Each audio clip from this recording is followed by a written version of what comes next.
It is now days since Israeli forces entered Al-Shifa Hospital in Gaza City, and what appears to be happening on Friday is that they are continuing their search for evidence of this being a key Hamas command center.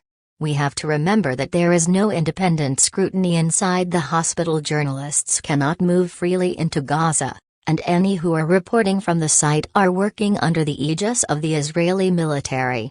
The evidence Israel has produced, so far, I do not believe to be convincing in terms of the kind of rhetoric Israelis were using about the setup at the hospital, which suggested this was a nerve center for the Hamas operation.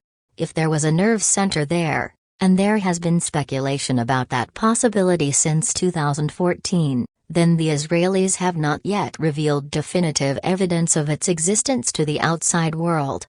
What has been recovered includes some Kalashnikov rifles. These are common in the Middle East, a tunnel entrance, of which there are many in Gaza, some military uniforms and a booby-trapped vehicle. The discovery of and evidence for a major Hamas headquarters underneath the hospital is of course still possible. The hospital was, after all, built by the Israelis in the 1970s during its full control of the territory, and it is a large site which will take time to thoroughly search. It's well known that the Israeli architects who designed Al-Shifa included extensive basements. It is also possible that the Israelis have found something, and for their own reasons, military or security perhaps, have decided not to reveal it yet.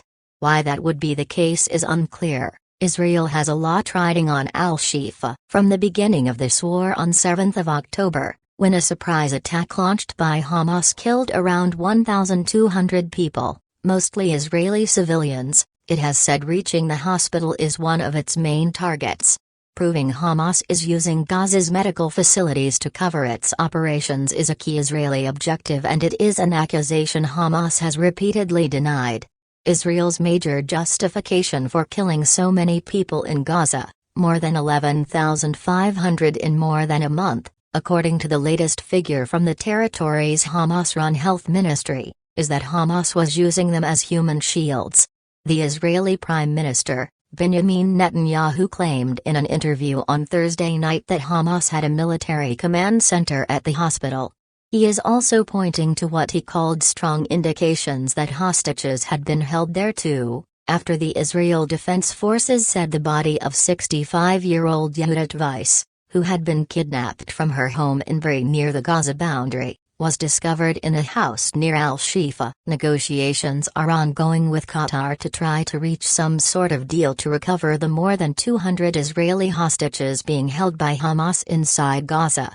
But if solid evidence of a Hamas headquarters cannot be found, at Al-Shifa or elsewhere, then the pressure on Israel from the international community to negotiate a ceasefire is going to increase. So many civilians have been killed by Israel in Gaza in the last 42 days that concern is growing about Israel's methods in the United States, which is the only international power the Israelis really worry about. U.S. President Biden said from the outset that Israel has the right to defend itself, but that it must do it in the right way, meaning following the laws of war. On Wednesday, the UN Security Council passed a resolution asking for extended humanitarian pauses that the Americans did not veto. This was significant because it is the first resolution that's gone through without a condemnation of Hamas that was not vetoed by the US or the UK.